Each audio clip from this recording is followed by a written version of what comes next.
Alors,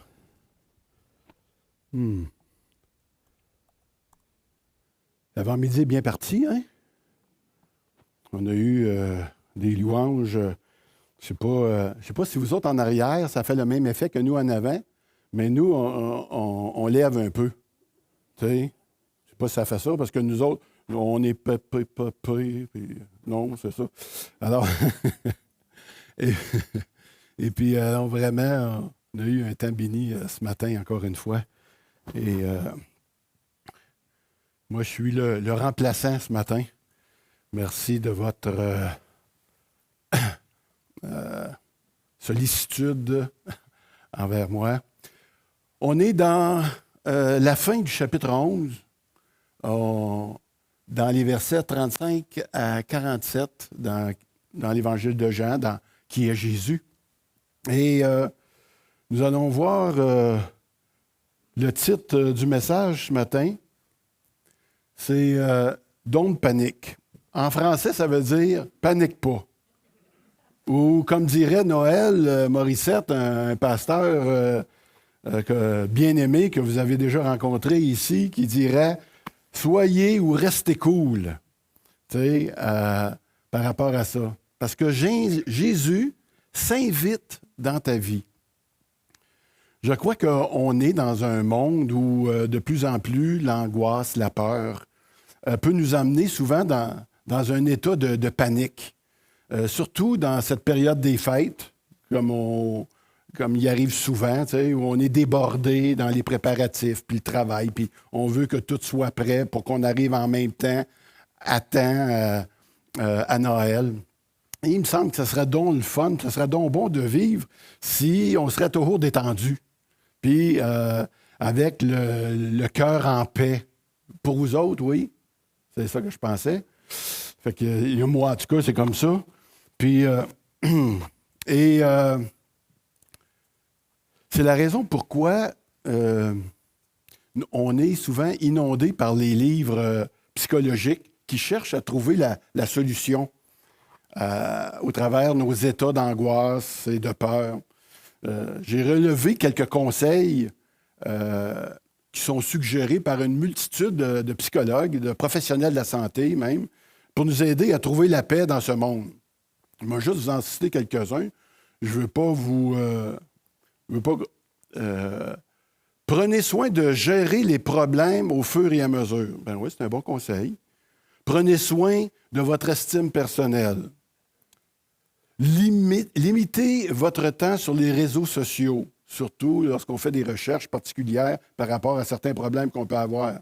Ça augmente le stress. Rester en contact avec ses proches. Oui, c'est une bonne idée. Se focaliser sur des pensées positives, ben oui, ça a bien du bon sens. Pratiquer de l'activité physique, tout ça, ça se tient debout. Et se fixer des objectifs à réaliser chaque jour. Effectivement, c'est 7 conseils on pourrait en ajouter, parce que j'en ai lu, j'en ai vu plusieurs autres, la bonne alimentation, la respiration, un bon sommeil. Mais on a quelque chose de mieux ce matin à vous proposer. C'est une recommandation de ton Créateur, celui qui t'a fait. Je pense que lui, il pourrait peut-être nous suggérer quelque chose de bien ce matin. Et je vous le lis ici, c'est dans le livre d'Isaïe 43, chapitre 43, les versets 1 à 3. Il dit, « Maintenant, Israël, le Seigneur te dit ceci. Lui qui t'a créé et formé, n'aie pas peur. Je te libère. Je t'ai appelé par ton nom. Tu es à moi. Quand tu traverseras l'eau profonde, je serai avec toi. Quand tu passeras les fleuves, tu ne te noieras pas. Quand tu marcheras au milieu du feu, il ne te brûlera pas. Les flammes ne te toucheront pas. En effet, moi, le Seigneur, je suis ton Dieu. Moi, le Dieu saint d'Israël, je suis ton sauveur. » Il me semble que c'est encourageant, ça. Quand Dieu, on réalise qu'il prend soin de nous. Ça ne guérit pas nécessairement tous les problèmes, mais ça peut nous amener à au moins ne pas paniquer lorsqu'il arrive des moments difficiles dans nos vies, n'est-ce pas? Des moments de cœur, des moments de crainte, de peur. et de savoir qu'on peut faire confiance à celui qui nous a créés, puis qui dit qu'il ne nous abandonnera pas, peu importe dans quelle situation on va se trouver. Tu sais, j'ai l'habitude de dire, on est en business, tu sais, avec le Seigneur. Ce matin, on va voir comment la panique peut nuire notre vie, mais aussi comment Jésus répond à notre besoin de sécurité. On va commencer à lire, je vais demander à Mona, ce matin, encore une fois, mon épouse, de lire les versets qu'on va regarder ensemble, à partir des versets 45, Mona. Excusez, ça fait un petit bout de temps qu'on est assis. J'aimerais ça qu'on puisse se lever pour lire la parole ensemble, si vous voulez bien. Beaucoup de Juifs étaient venus auprès de Marie et virent ce que Jésus avait fait, crurent en lui. Mais quelques-uns d'entre eux allèrent trouver les pharisiens et leur racontèrent ce que Jésus avait fait. Alors les chefs des prêtres et les pharisiens rassemblèrent le Sanhédrin et dirent « Qu'allons-nous faire? En effet, cet homme fait beaucoup de signes miraculeux. Nous le laissons faire, tous croiront en lui et les Romains viendront détruire et notre ville et notre nation. » L'un d'eux, Caïphe, qui était grand prêtre cette année-là, leur dit « Vous y comprenez rien. Vous ne réfléchissez pas qu'il est dans notre intérêt qu'un seul homme meure pour le peuple, que la nation tout entière ne disparaisse. Or, il ne dit pas cela de lui-même, mais comme il était grand prêtre cette année-là, il prophétisa que Jésus devait mourir pour la nation. Et ce n'était pas pour la nation seulement, c'était aussi afin de réunir en un seul corps les enfants de Dieu dispersés. Et ce n'était pas pour la nation seulement. Oups, OK. OK. Dès ce jour, ils tinrent conseil pour le faire mourir. C'est pourquoi Jésus se montra plus ouvertement parmi les Juifs, mais il se retira dans la région voisine du désert, dans une ville appelée Éphraïm, où il resta avec ses disciples. La Pâque des Juifs était proche, et beaucoup de gens montèrent de la campagne à Jérusalem avant la Pâque pour se purifier. Ils cherchaient Jésus, ils se disaient les uns aux autres dans le temple, « Qu'en pensez-vous? Ne viendra-t-il pas à la fête? » Or, les chefs des prêtres et les pharisiens avaient donné l'ordre que, si quelqu'un savait où était Jésus, il le dénonce afin qu'on l'arrête. Amen. Amen. On peut s'asseoir.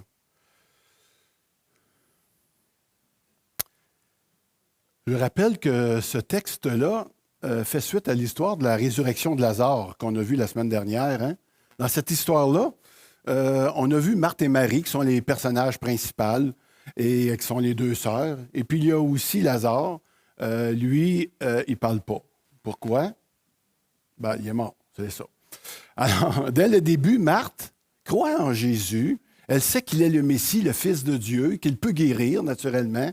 Mais elle n'avait pas encore compris quelque chose d'important, c'est qu'il était également, le Seigneur, la résurrection et la vie. C'est lui, Jésus, qui a mis le souffle dans cet être humain qui était décédé depuis 4 jours et qui sentait déjà. Lui, qui finalement va redonner le souffle de vie à un être humain. Et si vous croyez ça ce matin, on pourra dire que vous êtes heureux, n'est-ce pas? Est-ce qu'il y a des heureux parmi nous ce matin? Oui, hein? Effectivement, parce qu'on se rappelle que la résurrection de Lazare seulement, c'est une image qu'on pourrait dire très pâlotte de la résurrection parce que lui, il est revenu dans le même corps qu'il avait avant de mourir, tandis que ceux qui ont le Seigneur comme sauveur vont revenir dans un corps, mais dans un corps complètement glorifié, incorruptible.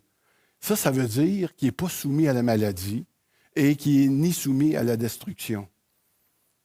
Ce miracle va aussi enclencher des événements qui vont conduire à l'exécution de Jésus parce que les institutions en place, politiques et religieuses, au lieu de reconnaître ce qui vient de se produire, les signes et les miracles que Jésus démontre qu'il est vraiment le Messie, ils vont préférer, eux autres, ne pas voir ça. Et ça va conduire dans un climat de peur et d'une tendance à la panique, on va le voir, qui va engendrer éventuellement la violence. Donc, ce matin, on va voir 3, même 4 choses que nous n'avons pas à paniquer devant des réalités spirituelles, mais on a surtout besoin de les reconnaître. On n'a pas besoin de paniquer en agissant sans réfléchir, parce que c'est souvent ce que la panique nous emmène à faire. On va devoir s'arrêter et écouter Dieu. On va voir que Jésus peut changer un état de panique en un événement glorieux. Et ça, c'est intéressant. J'ai un bon exemple pour vous là-dessus, et concrète. Et Jésus, finalement, s'invite dans nos vies. C'est ce qu'on va voir ensemble. C'est quand même quelque chose qui a du bon sens pour vous ce matin. Vous êtes avec moi? Amen. Alors, notre... Oups, ça là.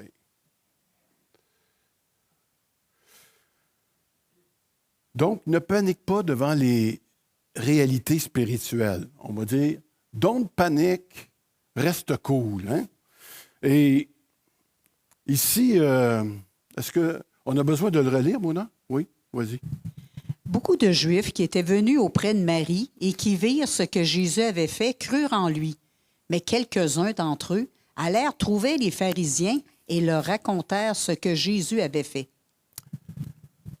Lorsque Jésus se révèle aux hommes, ça déclenche toujours des réactions diverses.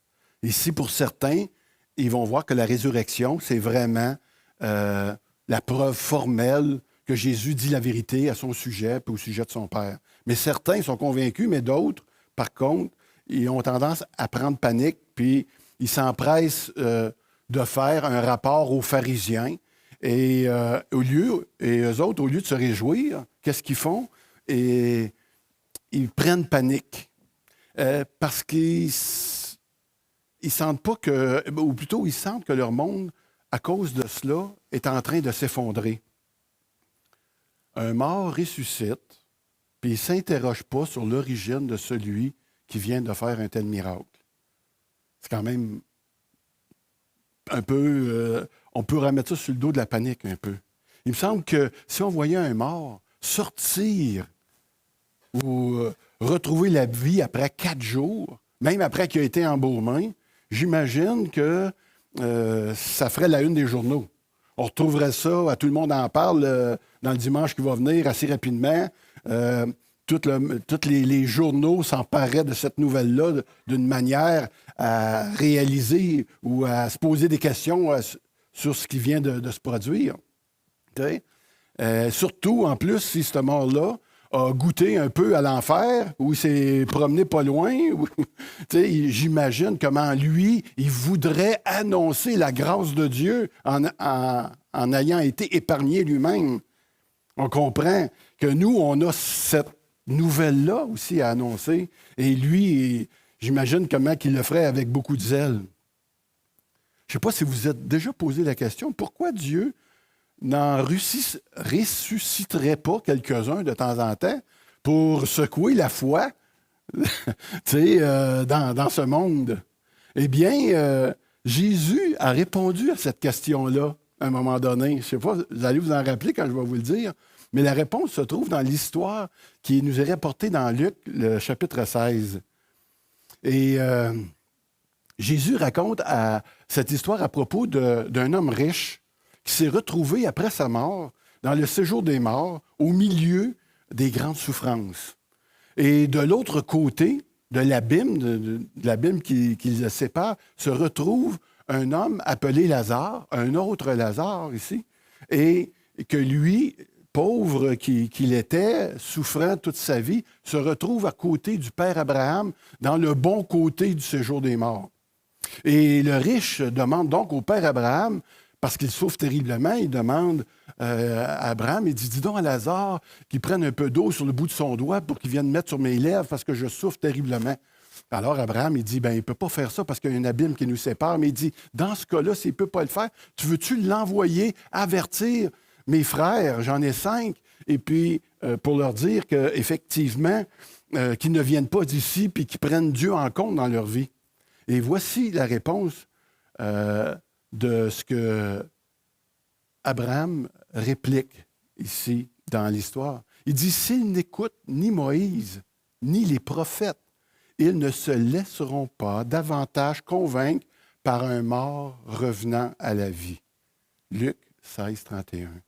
En d'autres mots, si tu ne prends pas la parole de Dieu au sérieux, si tu ne prends pas la Bible au sérieux, eh bien, ça ne changera rien. Éventuellement, tu vas dire que c'est arrangé que le gars ait vu. Ou encore, tu vas penser qu'il s'agit d'une conspiration. C'est un mot qu'on voit qui est bien à la mode aujourd'hui. Fait que on va s'en sortir d'une manière ou d'une autre qu'on va finir par ne pas croire à ça. Lorsqu'on était incrédule, Marc en a parlé un peu ce matin dans le verset de Colossiens, on avait d'autres choix à fouetter, n'est-ce pas? Les histoires du bon Dieu, là, c'était pour ceux qui n'avaient pas d'autre chose à faire dans la vie. Nous autres, on travaillait, on s'occupait de nos familles, on était des bonnes personnes. Et puis, tu sais, en passant, j'ai rarement rencontré des personnes, même quand j'ai travaillé au pénitencier pendant plusieurs années, j'ai rarement rencontré des personnes qui se disaient ne pas être des bonnes personnes, même les détenus. Parce que, tu sais, même s'ils ont fait un peu de mal dans leur vie, qui n'en l'a pas fait? Puis de toute manière, le Seigneur, puis on raison un peu, parce que, tu sais, on dit dans la parole, dans Romains 3, 23, c'est que tous sont péchés, puis ils sont privés de la gloire de Dieu, de toute manière.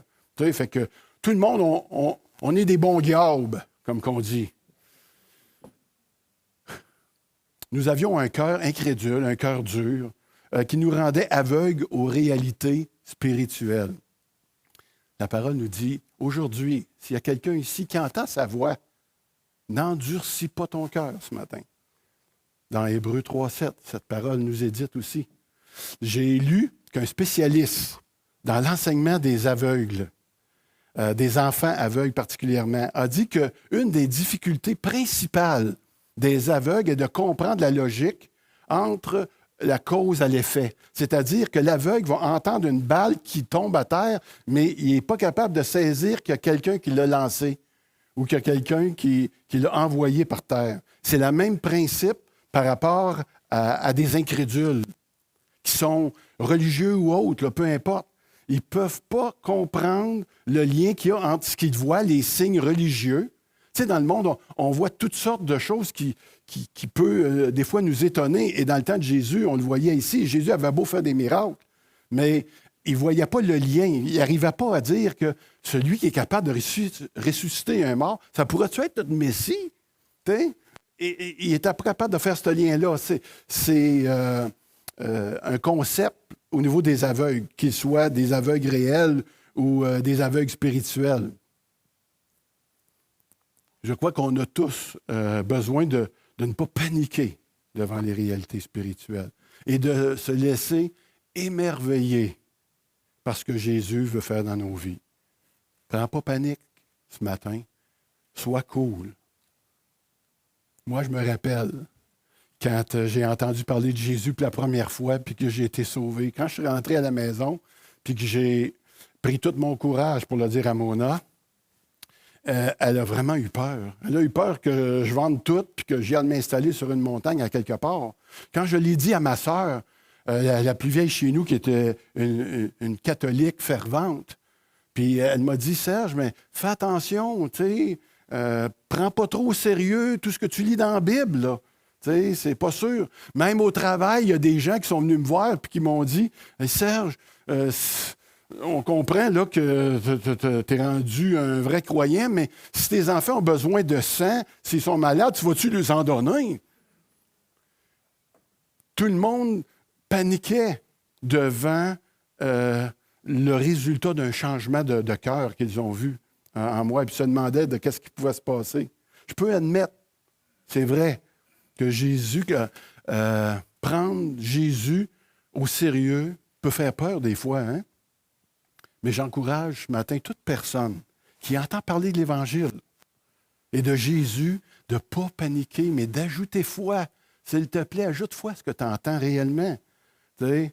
Et tu vas voir, tu vas découvrir un Dieu personnel qui veut prendre soin de toi et qui veut ton bien.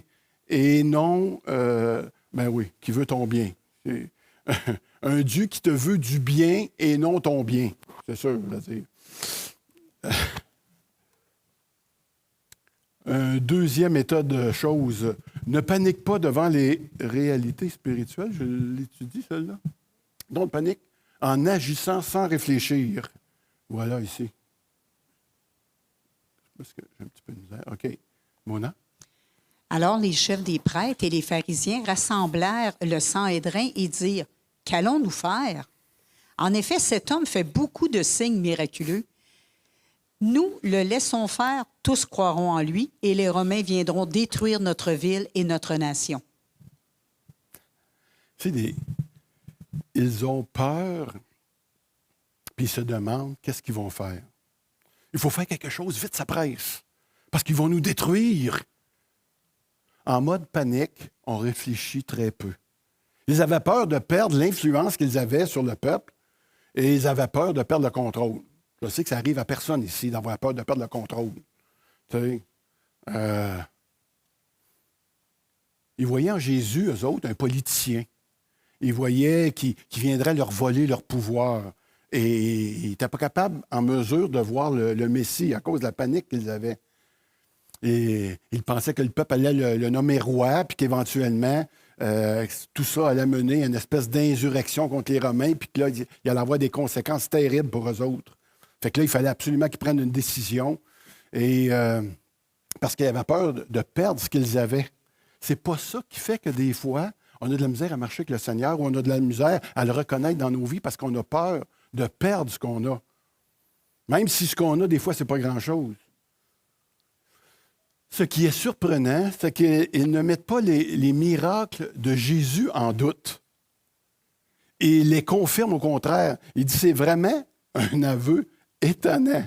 Ils n'ont pas essayé de contredire la véracité de ces miracles-là parce qu'ils étaient probablement trop nombreux, parce qu'ils étaient même publics, et, entre autres. Et ils n'osaient pas, ils étaient tellement reconnus qu'ils n'osaient pas dire le contraire.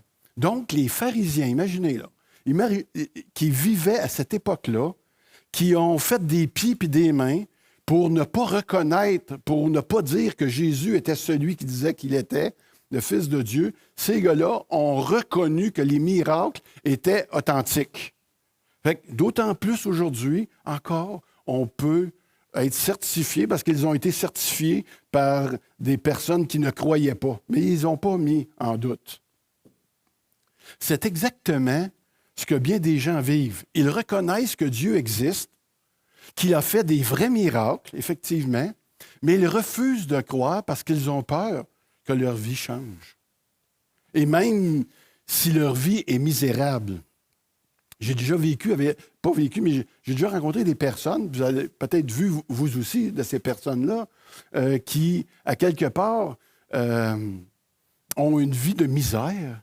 Puis là, tu te dis, hey, quand je vais lui parler du Seigneur, mais c'est sûr, le gars, il n'a rien, la fille, il n'a rien, puis là, je vais lui parler de la grâce de Dieu, puis de tout ce qu'on a en Jésus, c'est sûr. Il va dire, hey, wow, j'avais hâte de te rencontrer. Non. Bizarrement, ils restent campés dans leur manière de voir les choses. Dans le fond, il n'y a jamais rien qui a changé dans l'histoire, se répète. Hein? Les Hébreux, dans le désert, qui avaient la manne pour nourriture, n'ont pas voulu rentrer dans le pays que le Seigneur leur avait donné, où coulait le lait et le miel. Pourquoi? Parce qu'il y avait des géants dans ce pays-là. Puis et ça les empêchait de prendre vraiment un pas de foi dans le Seigneur. Et nous aussi, on a des peurs. Il y a des géants, des fois, dans nos vies, qui nous empêchent de faire un vrai choix pour Jésus. Puis, ici, je peux parler à des personnes qui sont qui hésitent encore à faire un pas de foi dans leur vie, mais on peut parler aussi à des croyants. Des fois, on a besoin de faire un pas de foi, puis il y a des géants qui se présentent devant nous, puis on a besoin d'y faire face. Dieu nous veut du bien. Panique pas devant ce qu'il met devant toi ce matin. C'est le message qu'on est en train de dire. C'est dur de constater que le christianisme demeure encore aujourd'hui une menace pour le monde. Hein? Même encore aujourd'hui. Le christianisme peut te faire perdre parce que des transactions, des fois profitables, parce que les chrétiens sont reconnus pour des gens, des personnes qui désirent se conformer à la vérité. Ils paient leurs taxes, eux autres. Fait que, ils ne trichent pas le gouvernement. Ils n'acceptent pas le mensonge au profit d'un gain malhonnête. La question est posée ce matin, et je vous la pose parce qu'elle est dans le texte. Cite, ici, pardon, il dit, qu'allons-nous faire?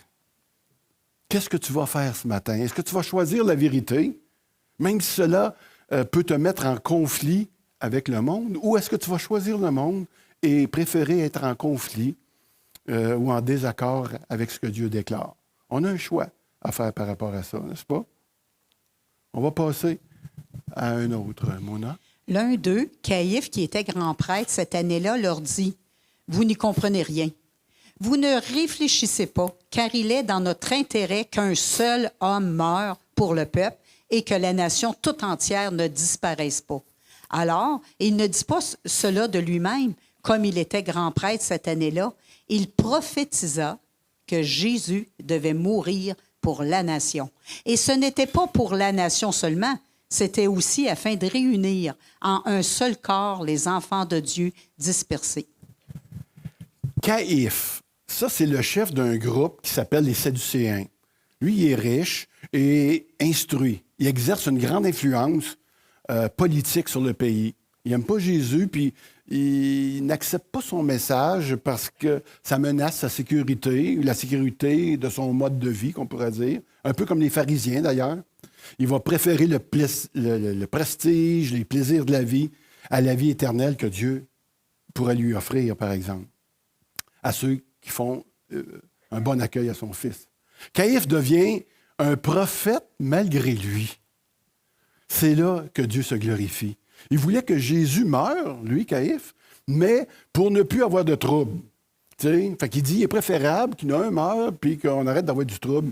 Mais son message va devenir prophétique. Il va être donné par Dieu parce qu'il comporte une profondeur qui lui échappe complètement. L'Esprit de Dieu utilise sa bouche et ses intentions, qu'on pourrait dire maléfiques à lui, pour expliquer la mort de Jésus en termes de deux grands mots ici, de substitution et d'expiation. Je vous explique ça très facilement. Jésus va prendre la place du peuple, donc ici, il va se substituer dans le châtiment que le peuple mérite pour ses fautes. Et il va devenir l'agneau de Dieu qui enlève le péché du monde. Ici, il va expier les fautes comme un agneau. Jésus meurt pour toi, pour moi à la croix. Et c'est ça qui est dit ici particulièrement. Dieu aime se glorifier, frères et sœurs, dans des situations extrêmes.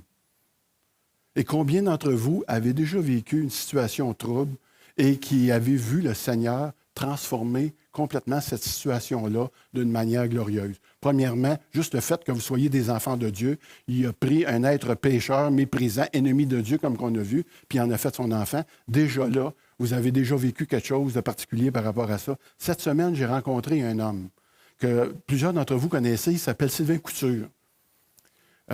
Sylvain Couture, ça fait un petit bout de temps qu'on ne l'a pas vu, puis il faisait partie des fermiers chrétiens. C'est celui qui a orchestré ici au Québec, qui a mis en place cette organisation-là, les fermiers chrétiens.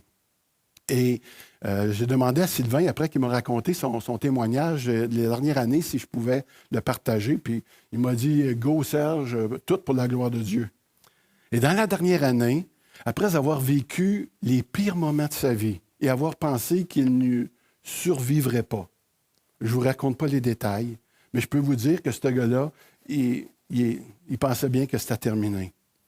Le Seigneur l'a relevé d'une manière incroyable. Dans les semaines suivantes, il a rencontré un gars ici au Québec et qui devait partir pour l'Afrique. Il avait perdu son partenaire. Puis là, Sylvain, il dit, « Je pourrais-tu y aller avec toi? » Fait que là, ils ont tout organisé les papiers, toute la patente, puis ils ont réussi à partir en Afrique. Mais Sylvain, il ne se sépare jamais de ces 5 couleurs qu'on voit dans les fermiers chrétiens. Vous connaissez les couleurs, la plupart d'entre vous. C'est une manière de présenter l'Évangile. Puis Sylvain est parti avec ça en Afrique. Et en l'espace, il s'en allait là pour se reposer. En l'espace de quelques semaines, 15 missionnaires rwandais se sont joints à son projet de partager l'Évangile avec les couleurs, dont 6 travaillent maintenant à temps plein dans ce ministère-là. Ils rejoignent présentement 3000 personnes par mois avec l'Évangile. Et plusieurs donnent leur vie à Jésus-Christ et demandent d'être baptisés après avoir reçu une formation de disciples. Il débute des églises maisons et forme des leaders pour en prendre soin. Ça l'a parti comme... Ça l'a explosé. Il se prépare à apporter l'aide humanitaire auprès d'une communauté autochtone de pauvres au Rwanda. Il s'appelle les TWA, T-W-A. Une porte que les autorités eux-mêmes ont ouverte. Ils ont dit, c'est correct, si vous voulez leur partager l'Évangile, allez-y, go, mais il faut que vous les aidiez concrètement, cette population-là, là, en leur donnant une aide humanitaire. Fait que, et tout le chemin est ouvert tellement qu'ils ont une vision d'atteindre un peu plus grand que le Rwanda présentement. Ils veulent visiter toute l'Est de l'Afrique. Ça représente juste 400 millions de personnes. Et puis, et ils auront une équipe de missionnaires qui traverseront les frontières très prochainement pour se rendre au Congo. Pas pire pour un gars que la vie t'a fini, trouvez-vous?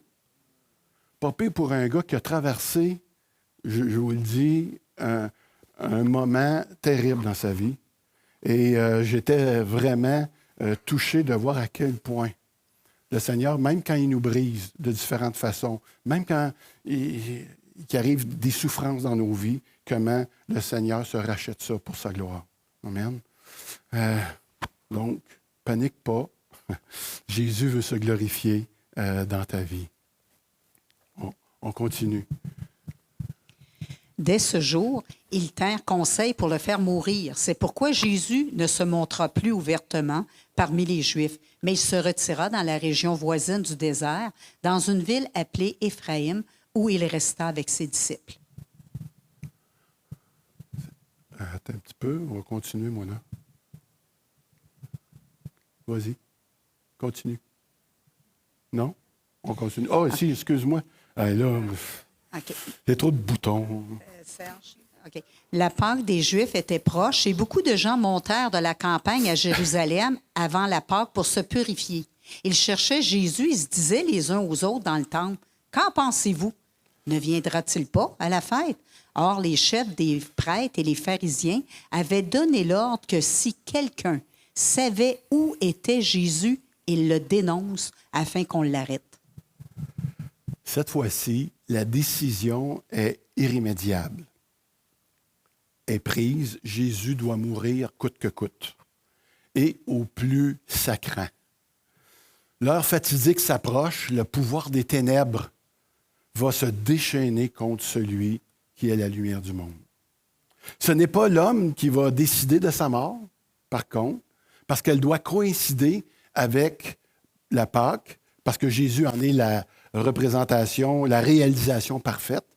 Mais quelques jours doivent encore s'écouler. C'est pour ça que Jésus va partir dans une petite ville peu connue, à la limite du désert, en attendant le jour. Quand le moment va être venu, il va se présenter lui-même à eux, sachant ce qui va lui arriver. On voit ça dans le chapitre 18, au verset 4. On voit également qu'une foule nombreuse arrive à Jérusalem ici, dans le but d'accomplir la purification rituelle avant la Pâque.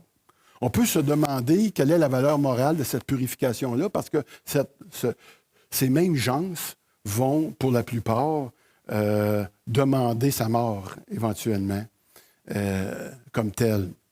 Ils vont demander de le crucifier.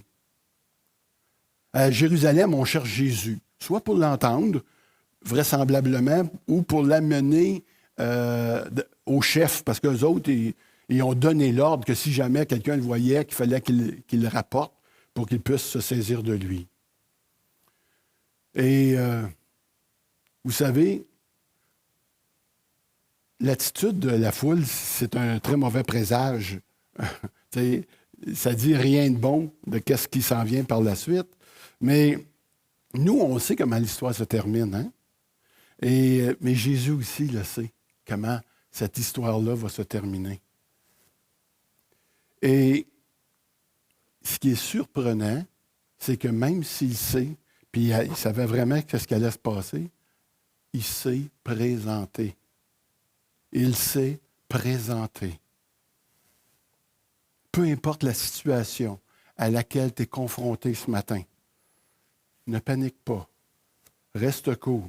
Tu peux t'attendre que Jésus va se présenter. Il ne te laissera jamais tomber. Il l'a prouvé dans le passé alors qu'on cherchait à le tuer, comme ici. Il ne sait pas désister. Jésus ne se désiste pas. Il n'arrive jamais trop tôt, il n'arrive jamais trop tard, mais tu peux être sûr qu'il va arriver. Il va aller jusqu'au bout. D'ailleurs, il l'a dit, tout est accompli. Peu importe dans quelle situation ce matin, malheureuse que tu peux te retrouver, je ne sais pas, Jésus demeure fidèle. Tu es prise avec une situation de couple conflictuelle, ce n'est pas le temps de paniquer. Énerve-toi pas.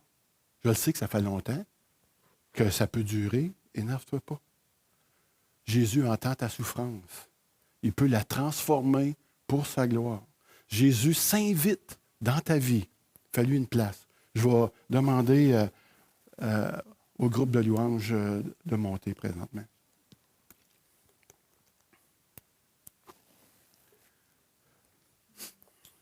S'il vous plaît, restez avec moi encore 2 petites minutes.